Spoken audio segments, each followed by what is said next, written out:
사무엘상 1장 9절에서 18절까지 말씀 나누겠습니다. 사무엘상 1장 9절에서 18절 말씀입니다.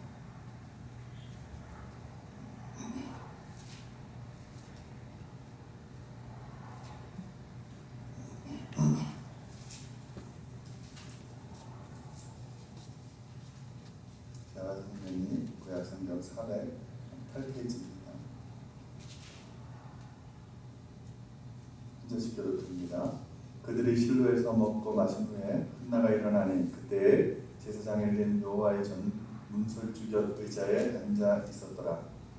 한나가 마음이 기도와 여호와께 기도가 서원하여 이르되 만군의 여호와여, 만일 주의 여종이 고통을 돌아보시고 나를 기억하사 주의 여종을 잊지 아니하시고 주의 여종에게 아들을 주시면 내가 그 평생에 그를 여호와께 드리고 삭도를 그의 머리에 대지 아니하겠나이다.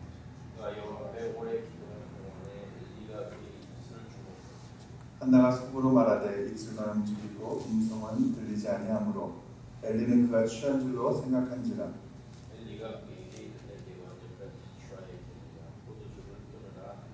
한나가 대답하여 이르되 내 주여 그렇지 아니하니이다. 나는 마음이 슬픈 여자라 포도주나 독주를 마신 것이 아니요 여호와 앞에 내 심정을 토한 것뿐이오니.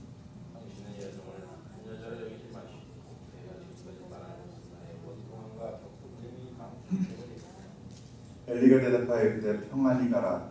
이스라엘의 하나님이 내가 기도하여 구한 것을 허락하시기를 원하노라 하니 이르되 당신의 여종이 당신께 은혜 있기를 원하나이다 하고 가서 먹고 얼굴에 다시는 근심빛이 없더라. 아멘. 아멘. 할렐루야. 좋은 아침입니다. 오늘 아침에는 우리 본문 말씀을 가지고 한나의 기도, 근심빛이 사라지는 기도라는 제목으로 함께 은혜를 나누겠습니다. 너무나 유명한 기도의 어떻게 보면 롤 모델이 되는 그런 기도의 본문을 우리가 함께 읽었습니다. 요즘 가장 많이 듣는 이야기 중에 하나가 교회의 기도 소리가 점점 작아지고 있다는 것입니다. 이거는 성도님들의 이야기뿐만이 아니라 사실은 또 여기 계신 분이 목회자들인데 목회자들의 기도가 점점 줄어들고 있다고 이야기합니다. 저를 포함해서. 사실 우리가 요즘 위기를 얘기합니다. 주일학교가 점점 줄어들고 있고 교인 수가 점점 감소하고 있고 사실 이런 현상과 무관하지 않다라는 생각을 해보게 되었습니다. 오늘 말씀을 준비하면서 오늘 특별히 모든 말씀 다 그렇지만 오늘 기도에 대한 말씀은 준비하면서 먼저 저를 돌아보게 하는 그런 말씀이었습니다. 학창 시절을 돌아보면 정말 그 금요일마다 철야하고 기도하고 당시 제가 학창 시절에 통금이 있고 때가 있었는데 그래서 당시 철야는 그냥 밤을 샜습니다. 아침이 4시가 넘어야 차가 다니고 하기 때문에 그래서 아침에 새벽 첫차를 타고 집에 와가지고 또 등교하고 했던 그런 기억도 있고 제가 기도원파는 아니지만 기도원도 다니면서 때로는 금식도 하면서 그렇게 기도하던 그런 모습도 기억이 납니다. 사실 이런 기억들은 그냥 저만의 기억이 아니라 한국의 어떻게 보면 기독교 부흥기를 지냈던 많은 성도들의 추억처럼 생각나는 그런 일들일 것입니다. 일반적인 그런 모습이 바로 기도하는 모습이 아니었나 생각을 합니다. 물론 우리가 기도를 어떤 양으로 재단할 수는 없는 일이지만 분명한 것은 우리 안에 점점 기도가 사라져가고 있다는 것은 부인할 수가 없습니다. 2012년 한국 기독교 분석 리포트를 보니까 성도들의 주 평균 성경 묵상 시간이 2004년 1시간 2분에서 한 주에 2012년 48분으로 줄었다고 합니다. 이게 어떤 식으로 조사가 되는지 잘 모르겠어요. 그리고 하루 평균 기도 시간이 2004년 27분에서 2012년에 24분으로 감소했습니다. 제가 이걸 찾아보면서 제가 생각했던 것보다는 덜 감소하지 않았나라는 생각을 했습니다. 물론 지금 2017년이니까 벌써 5년 전의 통계니까 점점 이런 감소의 추세가 있지 않을까라는 생각을 하죠. 놀랍게도 미국의 목회자, 이민 목회자를 얘기하는 것이 아니라 미국 목회자들이 평균 기도 시간은 하루에 12분이라고 이야기를 합니다. 사실 우리가 이 기도 생활을 바라보면서 세계적으로 기독교인의 감소 그리고 무슬림의 성장 이런 것들을 비교하지 않을 수가 없을 것 같습니다. 그러니까 우리가 이제 계속해서 무슬림이 성장하고 있는 모습 때문에 두려운 마음도 있고 어제도 그런 얘기 나왔지만 또 경각심이 생기고 하는데 2010년에 무슬림이 10억 7천만 18.9%였다고 합니다. 전 세계 인구에. 근데 2015년도에 17억 그러니까 23.6%가 됐다고 하고요. 기독교 인구는 2000년에 19억 9,900만 33%, 2015년도에는 22억. 숫자는 좀 늘었지만 그 퍼센테이지는 30.5%로 오히려 3%가 감소했습니다. 그러니까 얼마 안 가서 제가 알기로는 통계적으로 2030년 정도에는 무슬림 인구가 더 앞설 것이라고 이야기를 하죠. 근데 저는 이 무슬림 인구의 증가보다 더 무서운 것 중에 하나가 이들은 아침에 눈을 뜨면요 바로 꾸란 구절부터 암송을 하고 어린 아이로부터 어린애들까지 새벽 동이 트기 전부터 동네가 떠나가도록 스피커로 기도 시간 알리는 아잔이라는 것이 울려 퍼지고요. 이들이 기도하는 모습을 보면요, 이 표현이 맞는지 모르지만 정말 우리가 본받아야 되지 않을까라는 생각이 듭니다. 제가 예전에 학창 시절에 신학교 다니는 시절에 비디오 하나를 봤는데 그 비디오가 그런 내용이었어요. 무슬림 친구 하나하고 크리스찬 친구가 같은 룸메이트가 하게 되었어요. 좀 둘 사이에 조금 컨플릭이 좀 생겼어요. 그래서 컨플릭이 다른 게 아니라 종교적인 컨플릭이겠죠. 이런저런 이야기를 막 나누다가 이 크리스찬 청년이 좀 기도를 좀 해야 되겠다고 이제 밖으로 나옵니다. 나와가지고 어디 가서 기도할까 하다가 교회를 찾아갑니다. 교회를 찾아가니까 가까이 있는 큰 교회를 찾아가니까 문이 다 닫혀 있습니다. 또 다른 교회를 찾아가는데 또 문이 닫혀 있습니다. 닫혀 있는 이유가 그 안에 여러 시설물들이 도난당하고 하니까 주중에 문을 다 잠가놓는 거예요.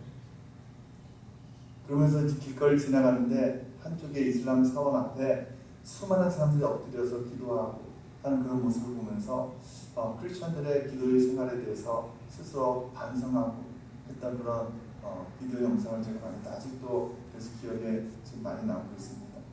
서점에 가면요 기도에 대한 책들이 참 많이 나와 있습니다. 근데 그런 책들을 보면서 매번 느끼는 것은 기도에 대한 이야기가 이 한 권의 책으로 정리될 정도로 이렇게 복잡하고 정말 많은 그런 이야기인가. 만약 그렇다면 우리의 어떤 신앙생활의 진보에 있어서 참 걸림돌이 되지 않을까라는 생각을 해보게 됩니다. 무슨 얘기냐면 기도라는 것이 무언가를 많이 아는 것이 중요한 것이 아니라 기도는 하는 데 의미가 있는 것이죠. 그러니까 오늘 나누는 말씀은 우리가 기도가 무엇인지에 대해서 우리가 알아가는 시간이 될 것입니다. 그러나 우리가 기도가 무엇인지 아는 것으로만 그친다면 아무 의미가 없는 시간이 될 것이라는 것이죠. 그렇다고 할지라도 또 기도가 뭔지 정확한 이해 없이 우리가 기도를 하게 되면 오히려 우리가 예수님이나 하나님을 우상화시키는 그런 기도의 삶을 살아갈 수도 있게 된다는 것입니다. 그래서 기도에 대한 이해는 우리가 반드시 있어야 될 것이고 오늘 그래서 이 기도에 대한 내용들을 나누려고 합니다. 시간이 되면 계속해서 몇 번 더 나누려고 하는데 왜냐하면 기도라는 것은 하나님께서 허락하신 특권이고 그렇기 때문에 실천이 불가능할 정도로 어렵고 복잡하게 되어 있는 거라면 우리가 기도의 생활에 우리가 깊이 들어가지 못할 것 아니겠어요. 그래서 서점에 나가는데 막 기도에 대해서 막 이렇게 두꺼운 책들이 있으면요 사실은 그걸 읽지 않아도요 과연 이분이 기도에 대해서 정말 알고 썼을까? 라고 의심을 해도 될 것 같습니다. 기도를 안다면 기도에 대해서 실천해야 되는데 한 번으로 우리가 정리될 수 있는 그런 정도 아니고요. 그렇다면 우리가 기도하지 못할 것이죠. 여러분 그렇다고 기도에 대한 이해가 없어도 되느냐? 그건 아니라고 했습니다. 그래서 정확한 기도에 대한 이해도 있어야 되고 기도가 무엇인지 간단한 우리가 정리가 될 수 있어야 됩니다. 그럼 기도가 무엇입니까? 매일 듣는 질문이고 강단에서 기도에 대해서 수없이 아무리 강조해도 부족함이 있지만 계속해서 강조하는 것이 기도 아니겠습니까? 기도는 하나님의 대화라고도 하고요. 또 우리의 호흡이라고도 이야기하고요. 하나님 앞에 드려지는 향기로운 향기라고도 이야기하고요. 하나님의 손을 움직이는 어떤 능력이라고도 이야기합니다. 여러 가지 많은 표현들이 있습니다. 다 옳은 이야기고 좋은 표현들인데 기도를 한마디로 좀 포괄적으로 정리를 하자면 기도는 하나님으로 나를 채우는 것이 기도입니다. 내가 하나님을 갖는 것이 내 기도를 통해서 하나님으로 나에게 온전히 채워지게 됐을 때 하나님께서 나를 통해서 역사하신다는 거예요. 믿으시면 안 하시기 바랍니다. 그래서 기도를 통해서요 하나님의 사랑, 하나님의 능력을 통해서 우리가 하나님을 갖는 것이지 우리가 기도를 통해서 세상을 갖는 것이 아니라는 거예요. 이것을 잘 이해할 수가 있어야 됩니다. 오히려 마음 안에 들어와 있는 세상까지도 다 버리고 그 공간을 확보해서 그 안에 하나님으로 채우는 것, 이것이 바로 기도라는 거예요. Make empty room for God. 제가 예전에 그 리트리트 갔는데 거기서 안식일에 대해서 설명하면서 딱 그렇게 설명을 안식이라는 것은 우리 안에 룸을 하나님이 거하실 수 있는 룸을 만드는 것이다. 이 기도라는 것이 그런 거 아니겠습니까? 하나님은요, 하나님은 우리 마음에 모셔드리고 그리고 하나님과 교제하시기 위해서 우리를 창조하신 거예요. 그 기도를 통해서 우리가 하나님으로 충만하고 하나님의 기운이 넘쳐나는 그런 상태에서 우리가 세상을 나가야 되는 것이고 그렇게 우리가 이 세상에 살아갈 때에 우리 삶 가운데 근심이 사라지고 기쁨의 삶을 살아갈 수 있게 된다는 것입니다. 바른 기도를 하면요, 바른 기도는요 우리의 얼굴빛을 변하게 만들어요. 근심빛이 사라지게 됩니다. 할렐루야. 오늘 한나가 그랬던 것처럼요 근심하던 얼굴이요 기쁘고 행복한 얼굴로 바뀌게 되어 있어요. 기도원에서 내려오시는 얼굴들을 다 잘 보세요. 특별히 거기서 응답 받고 뭔가 변화된 거 아닌데도 아프던 아들이 계속 아프고 있는데도요 얼굴빛이 환해져서 내려오는 것을 보게 됩니다. 한나도 그렇죠. 자녀가 하나님께서 주신 것도 아닌데 얼굴 근심빛이 사라졌다라고 기록하고 있죠. 그래서 기도를 열심히 하는데도 늘 얼굴빛이 찌그러뜨리고 막 그렇게 있는 사람들은 뭔가 기도에 문제가 있지 않은가라고 우리가 생각해 볼 수 있어야 되는 것이죠. 바른 기도는 우리 얼굴빛을 변하게 만드는 줄로 믿으시기 바랍니다. 환한 얼굴로 변하는 게 근심이 떠나가게 되는 거예요. 오늘 말씀을 통해서 이런 기도의 모습을 좀 배웠으면 좋겠습니다. 보통 이 한나의 기도에 대해서 우리가 이야기할 때에 응답받는 기도의 대표적인 어떤 간절한 기도의 원형 모델로 우리가 이야기를 하죠. 간절한 기도를 얘기할 때 한나의 기도를 얘기하고 특별히 자녀를 못 낳는 우리 자매님들에게 한나의 기도를 이야기합니다. 근데 이 한나의 기도 속에는요 우리 어떻게 보면 기도의 표준이 될 만한 그런 아주 중요한 그런 내용들이 포함되어 있다는 것을 우리가 알아야 됩니다. 아는 것처럼 이 한나는요 엘가나의 부인이었는데 이 엘가나에게는 부인이 둘이죠. 벌써는 잘 모르겠지만 분닌나라고 하는 부인이 있는데 이 분닌나는 아들을 잘 낳았어요. 그래가지고 한나는 근데 아들이 없었죠. 그 분닌나가 자꾸 자기 아들 낳는 걸 위시 삼아가지고 한나를 격동시켰다라고 성경은 표현하고 있습니다. 한나는 얼마나 마음이 괴롭고 얼마나 화가 나는지 우리가 꼭 한나의 마음에 우리 감정을 이입하지 않아도요 이 정도 내용은 우리가 기본적으로 이해할 수 있을 것 같아요. 얼마나 속상했을까. 근데 우리가 어떻게 보면 한나와 분닌나에 대해서 좀 이렇게 선입견도 갖고 있는 것 같아요. 한나는 좋은 사람, 분닌나는 나쁜 사람, 격동케 하는 나쁜 사람. 근데 또 우리가 읽지 않는 부분이지만 앞부분에 보면요 그 내용들이 나와 있는데 이 분인나 한나가 어떻게 보면 본초고 분인나는 철이죠. 근데 이 남편이 엘가나가 항상 누구에게 관심이 있었다고 했어요? 항상 한나에게 마음이 있었어요. 분인나에게 자녀들도 있었는데 재산을 한나에게는 2배로 갑절을 줄 정도로 한나를 사랑했습니다. 어떻게 보면 분인나에게 눈길 한번 주지 않은 것이죠. 뭐 그런 모습으로 봤을 때 어떻게 보면 누가 더 불쌍한 여자겠습니까? 분인나가 더 불쌍한 여자 아니겠어요?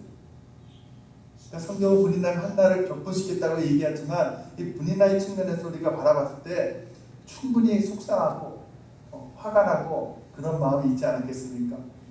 한나가 아이를 낳지 못하는 게 분인나 때문에 못 낳은 거 아니잖아요, 그렇죠? 어떻게 보면 재산도 다 2배로 받고 남편의 사랑을 받고 거기다 어떻게 보면 대를 이어주는 분인나가 참 고마운 여인이 될 수도 있는 것 아니겠어요? 근데 한나의 얼굴에는 근심빛이 있었습니다. 왜 근심빛이 있었을까? 한나가 분인나를 바라보면서 과연 너도 같은 여성으로 참 안 됐다. 남편이 사랑을 못 받고 이러한 긍휼한 마음이 있었다면 한나의 얼굴에 분인나로 인해서 근심빛이 생기고 속상했을까라는 생각도 우리가 해볼 수가 있을 것 같습니다. 근데 한나는 분인나를 대적으로 생각하고 사랑해야 하고 불쌍히 여길 자로 여기지 않고요. 대적하고 싸워야 될 자로 생각을 했죠. 그러니까 그 마음에요 분이 생기고 격분됨이 가득했다는 것이죠. 평안이 없었고. 근데 전환점이 찾아왔습니다. 오늘 그 이야기를 여러분과 사실 나누려고 하는 거예요. 앞에 이야기들은 설원에 대한 이야기들이고요. 근심이 사라지는 기도. 기도하면 근심이 사라진다는 것입니다. 할렐루야. 얼마나 매력 있는 말씀입니까? 이것만 여러분들이 정확히 알면 사실 기도하라 하지 않아도요. 매일 쉬지 않고 기도하는 삶을 살아갈 것 같습니다. 한나의 기도를 한마디로 얘기하면 통하는 기도였습니다. 통하는 기도. 우리가 읽지 않은 앞부분에 보면요. 한나가 임신하지 못한 이유를 정확히 기록하고 있어요. 5절에 보면요. 여호와께서 그에게 임신하지 못하게 하심으로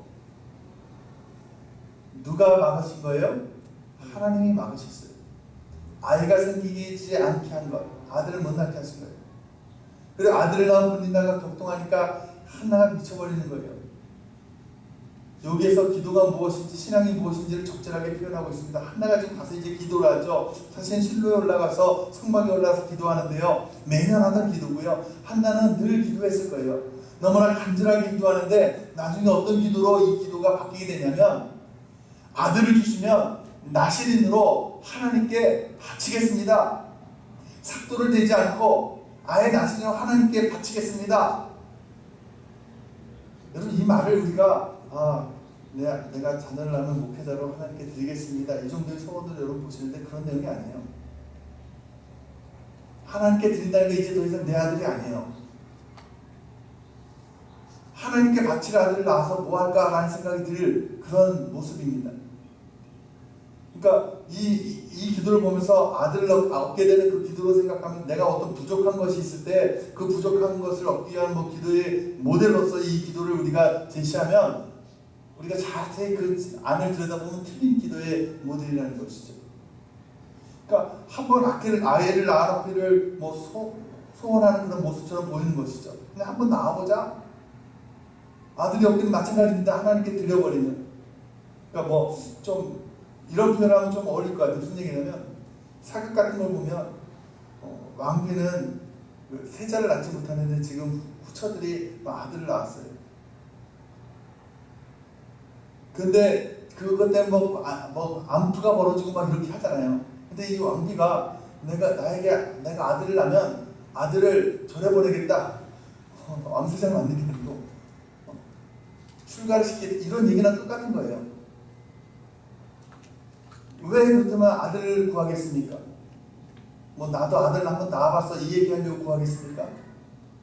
그러니까 예를 들어서 무슨 얘기냐면 비즈니스를 하는데 비즈니스가 잘 되기를 위해서 기도하는데 이 비즈니스가 잘 되면 이 비즈니스를 다 어떤 단체에 기부하겠습니다. 이런 얘기나 비슷한 얘기 아니겠어요? 여러분 이 기도하는 모양을 보고요. 제사장 엘리가 이 한나가 술 취한 줄 알죠. 입은 뻑뻑하는데 말소리가 들리지 않으니까. 그러니까 15절에 한나가 대답할 때 그러죠. 아닙니다. 오해입니다. 나는 마음에 슬픈 여자라 포도주나 독주를 마신 것이 아니라 여호와 앞에 내 심정을 통한 것뿐입니다. 이렇게 얘기해요. 통한 것뿐. 심정을 통한 것이라는 것이 히브리 원어의 뜻을 살펴보면요, 양동이에 물을 담아서 쏟아버리는 행위를 통한다라고 얘기하는 거예요. 그러니까 마음이 통한다 이런 무슨 내용도 있겠지만 물을 쏟아놓는다는 그런 뜻을 갖고 있어요. 그 마음을 하나님께 다 쏟아넣는 그 기도를 했다라는 거예요. 여기서 우리가 기도에 대해서 명확히 알 수 있어요. 그러니까 여러분, 우리가 기도할 때 내 마음의 걱정거리, 근심거리를 하나님께 올려드린다고 생각하는데 그것이 아니라, 우리 근심거리를 하나님께 드리는 것이 아니라 나를 드리는 거예요. 나를 온전히 통하는 거예요. 나를 온전히 쏟아붓는 거예요, 하나님께. 이것이 바로 기도라는 것입니다. 할렐루야. 그러니까 한나가 아들로 차있던 그 가득 차있던, 아들을 못 낳는 것으로 가득 차있던, 격동하고 번민했던 그 가득 차있던 그 마음들을 온전히 내려놓고 마음을 버리고 그 빈속에 하나님이 완전히 들어오셔서 그 마음이 통하게 된 것이에요. 여러분, 이것이요, 앞부분에 남편이 그러거든요. 야, 열 아들보다 내가 더 낫지 않느냐? 한나에게 그러는 거예요. 한나를 그렇게 사랑했기 때문에, 엘가나가. 근데 하나님의 그 대답이 지금 들려오는 건 아니겠습니까? 내가 열 아들보다 너에게 못한 것이 뭐냐? 하나님께서 지금 한나에게 그 질문을 하는 건 아니겠어요? 그때 한나가 뭐라고 해요? 만군의 여호와여. 그 만군의 여호와라는 말은요, 사실은요, 어떻게 보면 다윗이 하기 전에 이 한나가 가장 먼저 한 하나님에 대한 호칭이에요. 만군의 여호와여. 그 말에는 이제 여러 가지 의미들이 함축되고 있는데, 여호와여, 아들이 없어도 하나님 한 분으로 만족하겠습니다. 지금 그 뜻을 하고 있는 거예요. 하나님 아들을 주신다면 그 아들을 하나님께 바치겠습니다. 내가 지금까지 아들로 고민하고 아들이 없어서 아들을 소유하기를 원했는데 그것이 아닌 걸 알았습니다. 아들을 주시면 하나님 상도되지 않고 하나님께 다 바치겠습니다. 지금 그런 고백으로 바뀌게 되었다는 거예요. 어차피 이 세상 다 하나님 것이고 하나님 창조하셨고 하나님 다스리시고 하나님 쓰실 계획이 있음을 압니다. 여러분, 하나님께서요, 사무엘을 통해서 이스라엘의 역사를 인도해 나가실 계획을 갖고 계세요. 믿으십니까? 근데 그 계획을 가장 크게 방해할 자가 누구겠습니까? 한나에게서 사무엘이 태어나게 되면 한나야. 그렇게 귀하게 난 자식, 그 자식을 통해서 이스라엘 전역을 이제 다스리는 하나님의 일들을 행하셔야 되는데, 한나의 마음속에 그것을 끊어내지 못하면 하나님이 일을 행하실 수가 없는 것 아니겠습니까? 한나 자신이 비어있는 상태가 되면 하나님 주신 그 모든 것들을 붙잡고 그것을 마음으로 채우려고 하겠지만, 그렇지 않게 되면 이 사무엘을 마음에 붙들고 그것으로 채우려고 하면서 살아가는 인생이 될 것이라는 것이죠. 맨날 분나와 경쟁하면서 우리 아들은 어디 갔고 내 아들 이러면서 첫의 아들과 경쟁하면서 그런 마음으로 계속 살아가게 될 거 아니겠습니까? 그래서 분린나로 인해서 고통을 당하기도 하시고요. 그러다 도저히 아들 생각하다 살 수 없을 정도로 그런 삶을 이끌어 가시는 것이죠. 그 자리에 누가 들어가신 거예요? 하나님이 들어가신 거예요. 엘가나가 질문했을 때는 풀리지 않았어요. 내가 너를 열 아들보다 내가 더 귀하잖아, 더 사랑하잖아, 들리지도 않았어요. 근데 하나님이 그 말씀하시는 것이죠. 열 아들보다 귀한 하나님을 바라보고 만족할 수 있게 되는 것이죠. 여러분, 우리에 대해서도요, 하나님이 놀라운 계획들이 있습니다. 이 사무엘이라는 인물은요, 우리가 잘 아는 것처럼 사사시대에서 이제 왕정시대로 넘어가는, 왕정시대라는 게 하나님이 통치하시는 왕정시대죠. 그렇지만 어쨌든 왕정시대로 넘어가는 그 중간에 이스라엘 전체를 리드하는 리더자로 하나님께서 세우셨잖아요. 물론 사사시대에도 국지적이긴 하지만 많은 리더들을 세우셨지만, 그런 큰 인물을 하나님께서 세워가시는데 하나님 계획이 없었겠습니까? 다시 말해서요, 한나가 기도하지 않았으면 하나님께서 사무엘을 안 주셨을까요? 하나님의 그 놀라운 계획 가운데 분명히 있으셨을 거예요. 하나님이 한나의 기도를 들으시길 원하신 거예요. 아들을 달라는 기도가 아니라 이 아들보다 하나님이 여러 아들보다 낫습니다. 이 아들은 하나님께 드리겠습니다. 이런 기도를 받기를 원하셨을 거예요. 여러분, 이런 기도 가운데 이 한나의 근심빛이 사라져 버렸다는 것입니다. 할렐루야. 엘리가 성소 입구 기둥 옆에 앉아 있었는데 이 성소에 나아가기 위해서는 우리가 성막의 그 모양을 알고 있는데 물두멍을 지나야 되죠.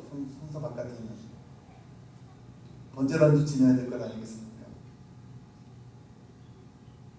원래는 이 여인은요 성소 가까이 갈 수가 없습니다. 뭐 시대적으로 사사시대 사사시대 우리가 잘 알죠. 사람들이 각기 자기 소견대로 행했던 그런 시대죠. 그러니까 시대적으로 그런 거 잘 지키지 못하는 그런 시대였던 것 같아요. 어쨌든 한나는 번제단을 넘어서 성소에 들어가서 기도를 했어요. 물두멍이라는 건 씻어야 한다는 그 뜻을 가지고 있고요. 번제단이라는 건 태우는 것이죠. 내가 죽는 것이죠.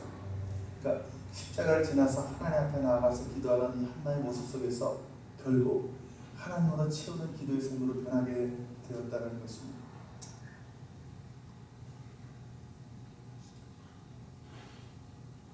우리의 기도가 이런 통하는 기도가 되어야 될 줄로 믿습니다.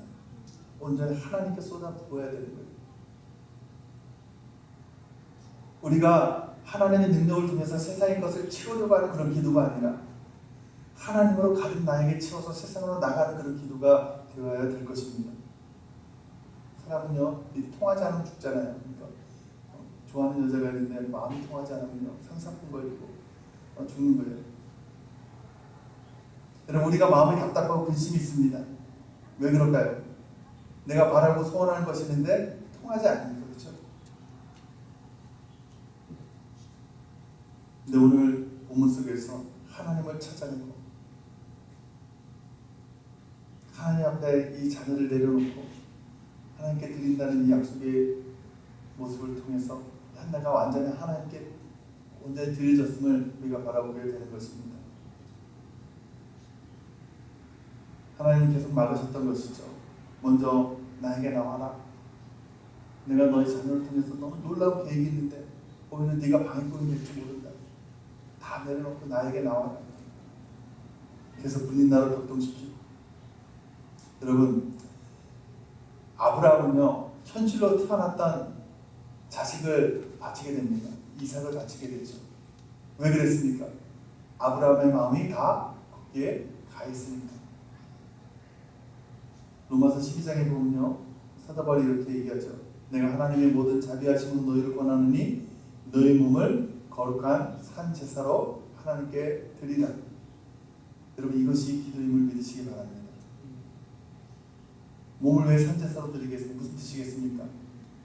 우리가 우리 몸을 사랑하니까, 우리 마음이 우리 몸을 사랑하니까, 우리 마음이 우리 몸에 다 가 있으니까. 이 몸이 무엇이겠어요? 이 몸이요 우리 마음이 머물러 있는 그릇 아니겠습니까? 얼마 전에 어제가 얘기하잖아요. 요즘은 사람의 머리를 바꾸는 시대가 되었다고 하는데, 어쨌든 우리 이 몸이라는 것이 우리 마음을 담고 있는 그 그릇 아니겠습니까? 그 마음을 바치라는 거예요. 이것이 참된 통하는 기도인 줄로 믿습니다. 이것이 참된 한나의 기도인 줄로 믿으시기 바랍니다. 우리가요 참된 기도의 삶으로 나아가기 위해서는요 자꾸 우리 마음에 세상을 담기 위해서 하나님의 능력을 빌리려고 하는 그런 기도가 아니라요 내 마음에 하나님으로 가득 채우려는, 하나님을 가지려는 그런 기도로 채우시길 바랍니다. 그리고 나서 우리가 세상을 나갈 때에 여러분 우리 가운데 계획하신, 날마다 제가 말씀을 드리지만 하나님의 가장 선하신 계획을 하나님의 계획 가운데 이루어 가실 줄로 믿습니다. 자꾸 우리가요 하나님을 우리의 계획 가운데 끌어들이다 보면 하나님의 계획이 엉망이 되어버리는 것이죠. 그러니까 이 하나의 기도는요 아들을 주세요 이런 기도가 아닙니다. 하나의 기도는요 내 마음속에 있는 이 아들을 하나님께 바칩니다. 내 마음속에 있는 이 가정을 하나님께 바칩니다. 내 마음속에 있는 남편을 하나님께 바칩니다. 내 마음속에 있는 이 짓을 하나님께 바칩니다. 이 기도가 바로 한나의 기도임을 믿으시기 바랍니다. 아들을 얻지 못했지만 나중에 아들을 얻게 되죠. 그렇지만 한나는요, 얼굴빛이 근심빛이 사라지는 그런 경험을 하게 되었습니다. 사랑하는 성도 여러분, 날마다 여러분의 삶 가운데 근심빛이 사라지는 복된 인생을 살아가시길 축복합니다. 여러분의 기도가 한나의 기도와 같이 통하는 기도가 돼서 우리 삶 가운데 날마다 기쁨과 감사가 넘쳐나는 복된 인생들이 되시기를 주님의 이름으로 축원합니다. 참 좋으신 하나님